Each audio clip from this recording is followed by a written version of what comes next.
it as you go through. And to help me in doing that, I'd like to go back through a little personal history, and we will start. I have here a New York Times of March 12th, 1942. I'm a little behind on my reading. And if you go back to that time, it was about just about 3 months since we got involved in a war which we were losing at that point. The newspaper headlines were filled with bad news from the Pacific, and I've taken just a couple of the headlines from the days preceding March 11th, which I'll explain. It's kind of a momentous day for me. And so you can see these headlines. We've got slide 2 up there, I believe. And we were in trouble, big trouble, in the Pacific. It was only going to be a couple months later that the Philippines fell, but here we were getting bad news. We might go to slide 3 for March 9th. I hope you can read the headlines anyway. The price of the paper is 3 cents, incidentally. Let's see, we've got March 10th up there, a slide. When I get to this advanced technology of slides, I want to make sure I'm showing you the same thing that I'm seeing in front of me. So anyway, on March 10th, when again, the news was bad. Foe clearing path to Australia. And it was like, the stock market had been reflecting this. And I'd been watching a stock called City Service preferred stock, which had sold at $84 the previous year. It had sold at $55 the year before, early in January, 2 months earlier. And now it was down to $40 on March 10th. So that night, despite these headlines, I said to my dad, I think I'd like to pull the trigger. And I'd like you to buy me three shares of City Service Preferred the next day. And that was all I had. I mean, that was my capital accumulated over the previous 5 years or thereabouts. And so my dad the next morning bought 3 shares. Well, let's take a look at what happened the next day. Let's go to the next slide, please. And it was not a good day. The stock market, the Dow Jones Industrials broke 100 on the downside. Now they were down 2.28%, as you see, but that was the equivalent of about a 500-point drop now. So I am in school wondering what is going on, of course. Incidentally, you'll see on the left side of the chart, the New York Times put the Dow Jones Industrial Average below all the averages they calculated. They had their own averages, which have since disappeared, but the Dow Jones has continued. So the next day, we can go to the next slide, and you will see what happened. The stock that was at 39, my dad bought my stock right away in the morning because I'd asked him to, my 3 shares.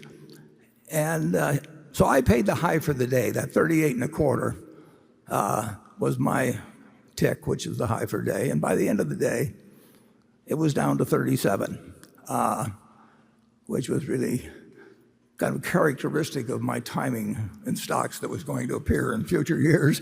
But it was on what was then called the New York Curb Exchange, then became the American Stock Exchange.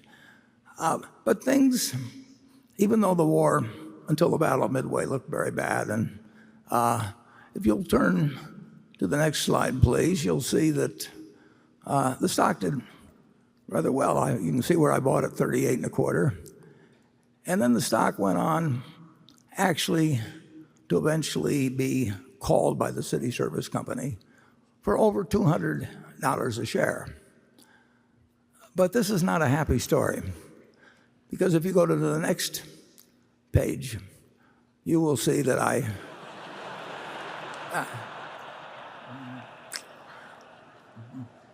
well, as they always say, it seemed like a good idea at the time. So I sold. I made $5 on it. It was again typical of behavior. But when you watch it go down to 27, it looked pretty good to get that profit. Well, what's the point of all this? Well, we can leave behind the City Service story, and I would like you to again imagine yourself back on March 11th of 1942, and as I say, things were looking bad in the European theater as well as what was going on in the Pacific. But everybody in this country knew America was going to win the war. I mean, it was, we'd gotten blindsided, but we were going to win the war, and we knew that the American system had been working well since 1776. So if you'll turn to the next slide, I'd like you to imagine that at that time you had invested $10,000 and you put that money in an index fund. We didn't have index funds then, but you in effect bought the S&P 500. Now I would like you to think a while, and do not change the slide here for a minute. I'd like you to think about how much that $10,000 would now be worth if you just had one basic premise, just like in buying a farm, you buy it to hold throughout your lifetime and you look to the output of the farm to determine whether you made a wise investment. You look to the output of the apartment house to decide whether you made a wise investment if you buy an small apartment house to hold for your life. And let's say instead you decided to put the $10,000 in and hold a piece of American business and never look at another stock quote, never listen to another person give you advice or anything on the sort. I want you to think how much money you might have now. And now that you've got a number in your head, let's go to the next slide and we'll get the answer. You'd have $51 million and you wouldn't have had to do anything. You wouldn't have to understand accounting. You wouldn't have to look at your quotations every day like I did that first day. I'd already lost $3.75 by the time I came home from school. All you had to do was figure that America was going to do well over time, that we would overcome the current difficulties, and that if America did well, American business would do well. You didn't have to pick out winning stocks. You didn't have to pick out a winning time or anything of the sort. You basically just had to make one investment decision in your life. And that wasn't the only time to do it. I mean, I could go back and pick other times that would work out to even greater gains. But as you listen to the questions and answers we give today, just remember that the overriding question is, how is American business going to do over your investing lifetime? I would like to make one other comment because it's a little bit interesting. Let's say you'd taken that $10,000 and you'd listen to the prophets of doom and gloom around you, and you'll get that constantly throughout your life. And instead you'd use the $10,000 to buy gold. Now, for your $10,000, you would have been able to buy about 300 ounces of gold. And while the businesses were reinvesting in more plants and new inventions came along, you would go down every year and look in your safe deposit box, and you'd have your 300 ounces of gold, and you could look at it, and you could fondle it, and whatever you wanted to do with it. But it didn't produce anything. It was never going to produce anything. And what would you have today? You would have 300 ounces of gold, just like you had in March of 1942, and it would be worth approximately $400,000. So if you decided to go with a non-productive asset, gold, instead of a productive asset, which actually was earning more money and reinvesting and paying dividends and maybe purchasing stock, whatever it might be, you would now have over 100 times the value of what you would have had with a non-productive asset. In other words, for every dollar you have made in American business, you'd have less than a penny of gain by buying in the store of value, which people tell you to run to every time you get scared by the headlines or something of the sort. It's just remarkable to me that we have operated in this country with the greatest tailwind at our back that you can imagine. It's an investor's haven. I mean, you can't really fail at it unless you buy the wrong stock or just get excited at the wrong time. But if you own a cross-section of America and you put your money in consistently over the years,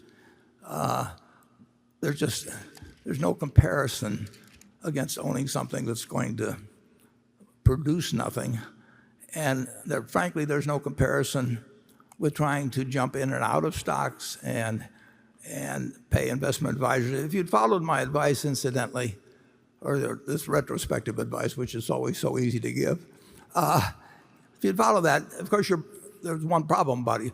Your friendly stockbroker would have starved to death. I mean, and you could have gone to the funeral to atone for their fate. But the truth is, you would have been better off doing this than a very, very, very high percentage of investment professionals have done or people have done that are active. It's very hard to move around successfully and beat really what can be done with a very relaxed philosophy. And you do not have to know as much about accounting or stock market terminology or whatever else it may be, or what the Fed is going to do next time and whether it's going to raise rates 3 times or 4 times or 2 times. None of that counts at all, really, in a lifetime of investing. What counts is having a philosophy that you stick with, that you understand why you're in it, and then you forget about doing things that you don't know how to do.